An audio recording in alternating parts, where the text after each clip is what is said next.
As the 4th of July dawns upon us, many of us find ourselves making plans for festivities. Fireworks and barbecues may be a lot of fun for us humans, but for our furry family friends, it can be a dangerous environment. The loud sounds from all the fireworks that so many of us love can sound like the end of the world to our pets.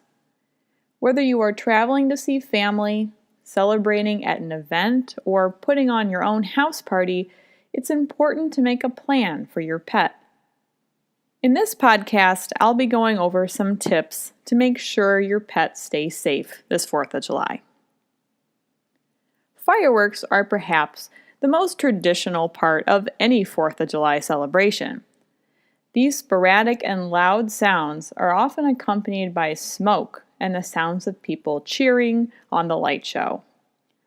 This can be a very frightening experience for any animal, but especially for our companion dogs and cats, who do not understand why all of these loud noises are happening. The exciting environment for this holiday can add a lot to your pet's confusion and stress. This sparks the fight or flight instinct that they were all born with. Many pets will try to flee given the opportunity to do so, or try to make their own opportunity to flee at any cost. Many will jump fences or dig their way out of yards, frantically running into unknown places and even into busy streets. They will go to any extent to find somewhere where they feel safe. It is estimated that there is about a 30% increase in lost pets in the days following the 4th of July. Shelters nationwide will tell you that on average they take in a lot more lost pets on the 4th of July than any other day of the year. Many of those pets arrive injured or still in a state of panic. Many are not microchipped. Many are not wearing collars with identification on them.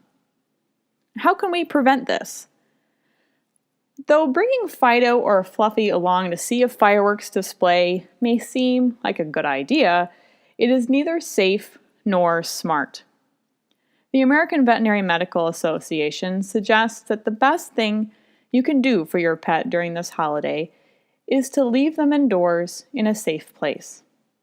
Sure, there's a handful of pups out there who would likely keep their cool and may even enjoy the night, but most dogs will be incredibly scared and very disoriented.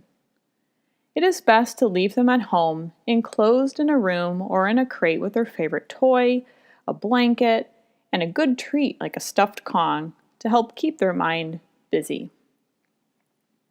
In the festivities that are taking place in your own home, make sure your guests know if you have a cat or a dog around. Cats should be confined to a room that won't be open often, as they can easily just ninja their way out of a door that is even open for just a second. If you have an indoor or outdoor feline friend, make sure to bring them inside at least the day before the 4th so they don't have a chance to run away. It is not uncommon to hear fireworks starting to be set off several days ahead, and many will go off throughout the day and the night on the 3rd, and of course on the 4th of July. If your dog will be hanging out inside and not confined to a room, it's a good idea to put signs up on the doors to remind your guests to keep an eye out for him or her when they're coming in and out. I can't stress how important it is to have proper identification on your pets at all times, especially during stressful events like the 4th of July. Make sure that the identification on their tags are up to date and are legible.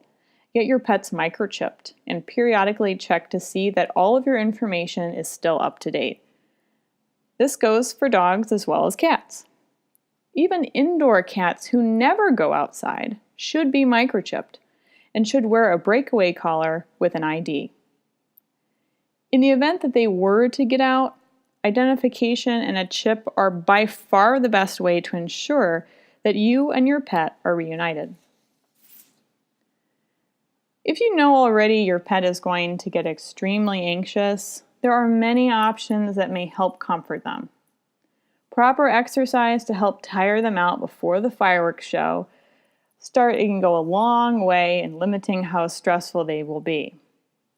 Thunder shirts and calming music can help some dogs pass the time with a bit more ease, while other dogs with a history of severe anxiety may require a trip to their veterinarian to discuss whether or not any calming aids, medication would be a good solution.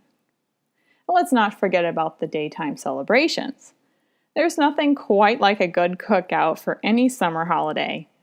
Our favorite summertime foods taste great, and they smell great. We've all been there, getting the sad look from your dog, who also thinks those foods smell amazing. But many of our foods are actually hazardous to a dog's health, and some can even be life-threatening. Make sure to advise all guests not to feed your dog any human food, not even table scraps. No need to leave your dog out completely, though. I have some healthy treats for your guests to give your pup. If it is a hot day, make sure you are protecting your dog from the elements. Some short-haired pups may require sunscreen if they are going to be in direct sunlight for periods of time, while some dogs may need extra care for their paws. Check paws periodically if on any pavement, as dogs can get blisters and burnt skin just like we can. Always make sure your pet is drinking enough water and provide shady areas for them to sit under. Never leave your pet in a hot car, and remember, if you're hot, chances are your dog is even hotter. Dogs and humans are both at risk for overheating and heat stroke, but dogs are more prone to it as they cool down differently than we humans do. Our canine friends cool off through their noses and paw pads, while some humans sweat just about everywhere. Dogs with cute squishy faces, such as pugs and bulldogs, seniors and puppies, dogs who are overweight, are more at risk for overheating and suffering from heat stroke. The same also applies for dogs who are not acclimated to warmer temperatures. The internal temperature for an overheated pet can just skyrocket alarmingly quickly, so always keep your eye out for signs of overheating, and heat stroke such as excessive panting and drooling, difficulty breathing, walking, weakness, and vomiting. If your dog is exhibiting any of these symptoms, hose him off immediately and take him to your veterinarian ASAP. Always be aware of an emergency veterinary clinic in your area, as chances are that your primary vet may likely be closed on holidays. Thanks for listening, everyone. From all of us here at Full Circle Animal Healthcare, we hope you and your furry family members all have a safe and wonderful 4th of July.